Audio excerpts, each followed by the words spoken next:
तो SS overlap की या फिर कॉम्बिनेशन की बात करते हैं। अपन क्या मान रहे हैं इसमें, आयन जेड एक्सिस लेके मान रहे हैं। तो 1s कराएंगे तो ऐसे फॉर्म करेगा, तो ये हमेशा सिग्मा फॉर्म करेगा। अगर नेगेटिव देखो पॉजिटिव ओवरलैप होगा तो ऐसे फॉर्म करेगा 1s सिग्मा एस 1s और सिग्मा 1s, ठीक है, ऐसे फॉर्म करेगा। नेगेटिव होगा तो ये कुछ ऐसा फॉर्म करेगा, नोडल प्लेन आ जाएगा बीच में। तो नेगेटिव ओवरलैप में एसएस में एक नोडल प्लेन बनता है।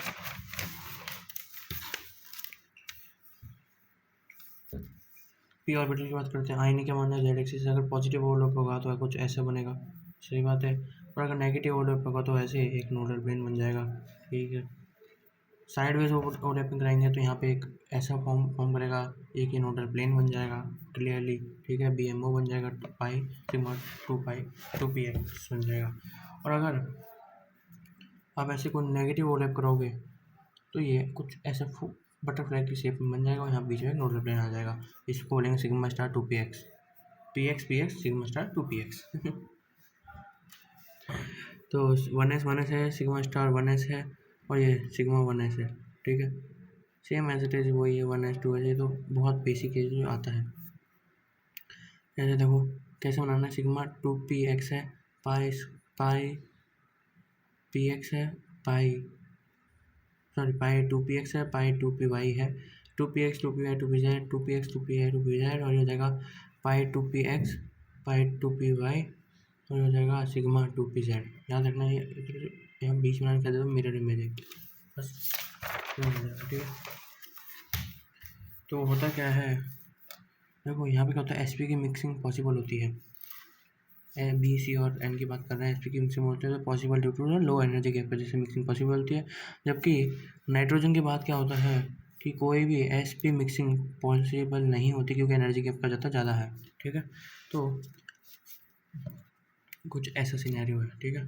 अगर नाइट्रोजन से लेकर नाइट्रोजन तक की बात करें अपन, एसपी तक बात मतलब 7 जेड अगर 7 से कम है तो अपन फॉलो करते हैं 212, यानी 212 का मतलब क्या, देखो ये यहाँ तक तो सेम रहेगा, ठीक है, 1s वाला 2s वाला। फिर यहाँ पे जब आएंगे तो 1212 का मतलब क्या है कि देखो पहले 2 वाला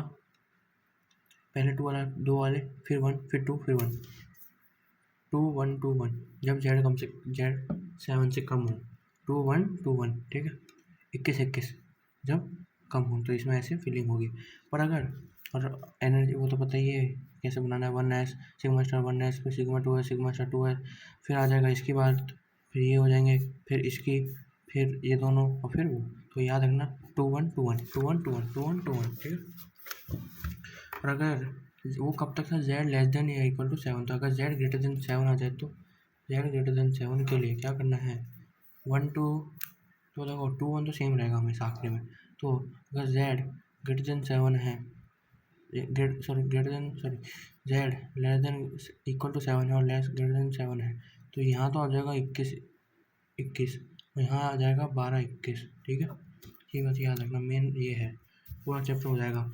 और बॉन्ड ऑर्डर की बात करें तो क्या होता है bond order, half into NB minus NA, जो नंबर ऑफ बॉन्डिंग जो इलेक्ट्रॉन होंगे बॉन्डिंग मॉलिक्यूलर ऑर्बिटल में उनको NB और जो एंटी में होंगे Na, ठीक है। तो half into NB minus Na, तो स्टेबिलिटी क्या हो जाएगा, डायरेक्टली प्रोपोर्शनल हो जाएगा बॉन्ड ऑर्डर के। और अगर बॉन्ड ऑर्डर सेम है देन क्या होगा, स्टेबिलिटी क्या हो जाएगा, अगर देखो पहले तो स्टेबिलिटी किसके डायरेक्टली प्रोपोर्शनल होगा, बॉन्ड ऑर्डर, अगर वो भी सेम है तो स्टेबिलिटी प्रोपोर्शनल होगा number of electron in bonding molecular orbital और इनवर्सली प्रोपोर्शनल टू फिर एंटी बॉन्ड, जितने ज़्यादा फिर उसमें हो जाएंगे उसका अपोजिट हो जाएगा, ठीक है। मैग्नेटिक मोमेंट की बात कर ले तो n is number of unpaired electron n into n plus 1, sorry mu is equal to n into n plus 2, ठीक है, इसको बोलेंगे वो। म्यू 0 तो diamagnetic, mu not equal to 0 paramagnetic, तो ये डिपेंड करेगा मैग्नेटिक फील्ड से। और जबकि ये क्या हो जाएगा, वेट क्या हो जाएगा, डिक्रीज हो जाएगा मैग्नेटिक फील्ड में। अगर डिपेंड करेगा तो वेट क्या हो जाएगा, डिक्रीज हो जाएगा मैग्नेटिक फील्ड में, जबकि इसमें क्या हो जाएगा, वेट इंक्रीज हो जाएगा मैग्नेटिक फील्ड में। Feeling of electrons on bond order पता है ना, 1s2 2s2 सब आता है। इसके वजह से देखो BE2 डज नॉट एग्जिस्ट, जबकि ये एग्जिस्ट करता है, ठीक है, ये भी नहीं करता, ठीक है। C2 फिलिंग सीख सकते हैं, देखो ये डाई, ये पैरा फिर पैरा फिर पैरा बना सकते हैं अपन, 2 हो जाएगा इसका, C2 का अपने 2 निकाल लिया 1.5 हो जाएगा। जैसे देखो अगर C2 बन चलेगा तो प्लस 0.5 का नुकसान, फिर पॉइंट ऐसे अपन ऐसे कर सकते हैं। तो for each electron removed bond BMO, अगर BO में से एक इलेक्ट्रॉन निकल रहा है तो क्या कर रहा है, -0.5 का नुकसान कर रहा है, और अगर BMO में ऐड हो रहा है तो वो 0.5 का फायदा करा रहा है। ट्रिक क्या होती है, ट्रिक ये होती है कि all 10 electron 16 electron and all electron species are paramagnetic. जब भी कोई बोले कि पैरामैग्नेटिक पहचानो तो जो भी 10 electron species, 6 electron species, 16 electron species और ऑड इलेक्ट्रॉन स्पीसीज क्या होता है, हमेशा पैरामैग्नेटिक होते हैं। तो जैसे 14 है तो ये नहीं होगा, तो इसमें तो क्या 14 है, जेड बराबर है तो यानी 2 1 2 1, और अगर बड़ा होता तो 1 2 2 1। ठीक है, स्टेबिलिटी की बात कर लें, सबसे ज़्यादा स्टेबल को N2, फिर N2 प्लस, फिर N2 माइनस, फिर N2 प्लस, फिर N2 माइनस। ठीक है, मैंने एक ही बार को 2 बार लिख दिया, कोई बात नहीं।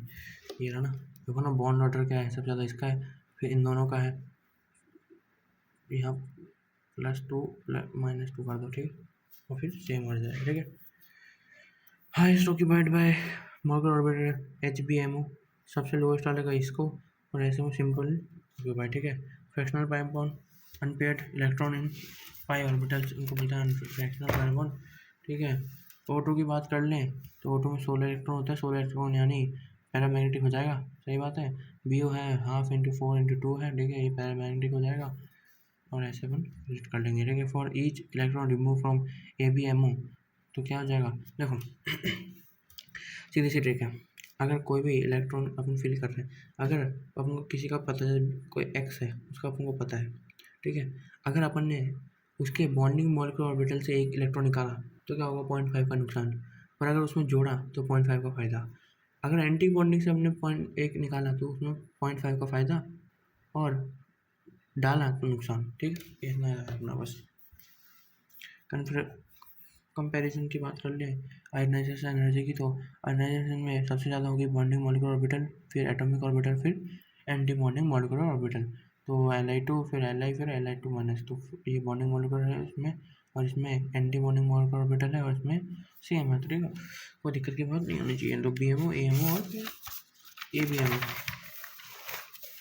MOT और hetero species. In hetero species, the atomic orbital have different energy levels. The MO will be different from monoatomic molecules. ठीक है, so heteroatomic molecule, the atom cloud binds more close to more electronegative. So BMO in the hetero molecule will be resolvable more than the orbital. ठीक है, तो ABMO will be, ये इतना कुछ खास नहीं, रिवर्सिबल है, तो ये तो इतना वो लगता है ये पूछने वाली बात है। तो एक तो चीज़ें याद रखने की बात है कि when energy gap between the two atomic orbitals have high, they does not intermix non bonding molecular orbital NBMO।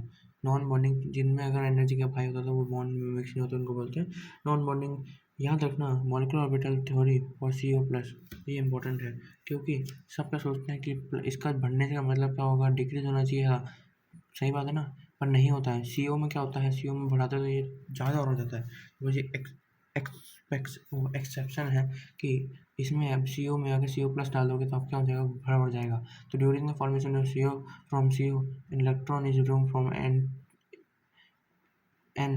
NBO non slightly anti bonding character, so they bond slightly increase.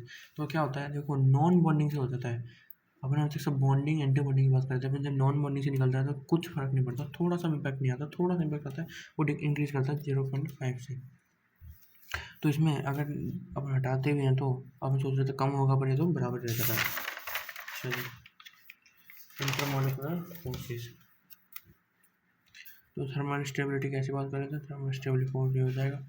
तो during melting and boiling point of a compound only intermolecular forces are broken and internal bonds remain intact। अपन सिर्फ internal bond क्या होता है, intermolecular force से क्या होता है, broken internal bond. ठीक है, क्या करता है इंटरमोलिकुलर फोर्सेस, क्या करता है, ब्रोकन इंटरमोलिकुलर फोर्स से टूटता है, जबकि बॉन्ड क्या होता है वो वही रहता है। आयनिक बॉन्ड की बात करें, आयनिक फोर्स को बोलते हैं आयनिक बॉन्ड। ठीक है, आयनिक फोर्स लगेगा आयनिक बॉन्ड में, ये बात है। Ionic dipole intersection act between an ion and हम पोलर मॉलिक्यूल को बोलते हैं आयनिक डायपोल इंटरसेक्शन। तो ये हो गया आयन, ये हो जाएगा पोलर, सही बात है, पोलर मॉलिक्यूल, तो ये हो जाएगा आयनिक डायपोल इंटरेक्शन, जिसमें डायपोल मोमेंट है उसको डायपोल, ठीक है। Ion induce dipole interaction works between ion and non polar, तो जिसमें इंड्यूस मतलब जिसमें कोई डायपोल मोमेंट नहीं उसके साथ करेंगे तो हो जाएगा। तो ion induce a temporary dipole in the non polar species. इसमें क्या होता है कि देखो वैसे नॉन पोलर होता है, पर जो आयन होता है वो क्या करता है कि देखो मैं बताता हूँ, ऐसे कोई बैठा है पर यहाँ पे आ गया Na+। अब Na+ क्या बोलेगा, इसके इलेक्ट्रॉन खींचने लगेगा, तो इसके जैसे क्या होगा, ऑटो पहले तो न्यूट्रल था पर जब यहाँ हो गया तो ये इंड्यूस करेगा कुछ डायपोल, इसकी वजह से चार्ज डेवलपमेंट होगा, उससे डायपोल इंड्यूस हो जाएगा, ठीक है। अच्छा डायपोल डायपोल इंटरेक्शन अगर बिटवीन टू पोलर, अगर नेगेटिव नेगेटिव होंगे तो अट्रैक्ट करेंगे, जो मतलब अपोजिट नेचर के होंगे तो रिपेल करेंगे। इसको कीसॉन फोर्स भी बोलते हैं डायपोल डायपोल इंटरेक्शन को, ठीक है। Polar and non polar interaction, अब किसी में पोलरिटी है एक में नहीं है तो ये क्या करेगा, इसकी पोलरिटी ऑटोमेटिकली जनरेट करेगा अपने हिसाब से, अगर पॉजिटिव है तो नेगेटिव जनरेट कर लेगा, अगर नेगेटिव है तो पॉजिटिव जनरेट करेगा अपने हिसाब से। इसको बोलते हैं polar and non polar molecule dipole induce dipole, इसको बोलते हैं डिहाइड्रेट फोर्स, ठीक है। पार्शियल शिफ्टिंग ऑफ इलेक्ट्रॉन, ठीक है, इसमें शिफ्टिंग होगी पार्शियल। अब जो interaction dipole induce dipole induce instantaneous dipole and induced dipole interaction dispersion due to asymmetry of electron and instantaneous dipole is generated when induced dipole is another molecule। तो क्या होता है, जैसे एक डायपोल बैठा है दूसरा एक डायपोल मोलिक्यूल एक साथ अचानक चलाते हैं तो कुछ छोटा सा देर के लिए इंस्टेंटेनियस डायपोल जनरेट होता है, इसके जैसे क्या होता है दूसरे में ऑटोमेटिकली जनरेट हो जाता है, उसको बोलते हैं लंडन फोर्स। तो Keesom plus Debye plus London dispersion force are collectively called van der wall forces. तो कीजोन जो अपन ने पहले बात कर ली थी उसको बोलते हैं अपन dipole dipole dipole dipole dipole interaction था। ये बात उसके नॉन पोलर इंटरेक्शन की बात करें, फिर अपन बात करें इंड्यूस और इंस्टेंटेनियस डायपोल की। इन तीनों को साथ में मिलकर बोलते हैं वंडर वॉल फोर्सेस। तो आयनिक बॉन्ड में 1/r, आयनिक डायपोल में 1/r स्क्वायर, डायपोल डायपोल में 1/r cube, ion induce dipole में 1/r⁴, आयन इंड्यूस डायपोल में आयन इंड्यूस देखो आयन इंड्यूस डायपोल में 1/r⁴, डायपोल इंड्यूस डायपोल में 1/r⁶, और डिस्पर्सन उसमें 1/r⁶। तो 1/r देखो ionic bond 1/r, ion dipole 1/r², फिर dipole dipole 1/r⁵, ion induce dipole 1/r⁴, dipole induce dipole 1/r⁶, और डिस्पर्सन उसमें हो जाएगा 1/r⁶। Comparison of wonder wall forces. Wonder wall forces क्या होता है, डायरेक्टली प्रोपोर्शनल होता है साइज के या फिर सरफेस एरिया के, जितना ज़्यादा सरफेस एरिया उतना अच्छा van der wall forces. As size increases molecular mass generally increase and generally we say that van der Waal force is directly proportional to molecular mass. जितना ज़्यादा मॉलिक्यूलर मास उतना ही उसका क्या हो जाएगा वंडर वॉल फोर्सेस। तो अपन को पता है बॉइलिंग पॉइंट और मेल्टिंग पॉइंट क्या होता है, डायरेक्टली प्रोपोर्शनल था इंटर मॉलिक्यूलर फोर्सेस, और इंटर मॉलिक्यूलर फोर्स क्या होता है डायरेक्टली प्रोपोर्शनल होता है किसके, वंडर वॉल फोर्सेस के। तो इसमें सबसे ज़्यादा इसका हो जाएगा मॉलिक्यूलर मास, तो ये ऑटोमेटिकली इसका हो जाएगा, ठीक है। S2 D2 TT इसका सबसे ज़्यादा मॉलिक्यूलर मास है, तो yes melting point boiling point wonder Waal force सब तीनों एक दूसरे के प्रोपोर्शनल, तो ये सबका ऑटोमेटिक ज़्यादा याद रखना। वंडर वॉल फोर्स डायरेक्टली होता है मॉलिक्यूलर मास के, और वो सब होता है मेल्टिंग पॉइंट बॉइलिंग पॉइंट सब इसके होता है प्रोपोर्शनल। वंडर वॉल फोर्स की बात करें इसका ज़्यादा जाएगा ऑटोमेटिकली, इसमें हो जाएगा 16, इसमें हो जाएगा 28, ये एक्सेप्शन है। इसमें 2 है, इसमें N2 है, इसमें CH4 है, पर इसका ऑटोमेटिकली ज़्यादा होगा एज कम्पेयर टू दिस, ठीक है। अकॉर्डिंग टू अपन क्या होगा मॉलिक्यूलर मास के N2 का ज़्यादा होगा CH4 से, पर असल में ऐसा नहीं होता कि N का साइज होता है बिगर साइज होता है, और उसके लिए ऐसा कुछ हो जाता है, ठीक है। अच्छा जी, बिगर साइज यानी greater surface area and greater surface, ठीक है आगे बात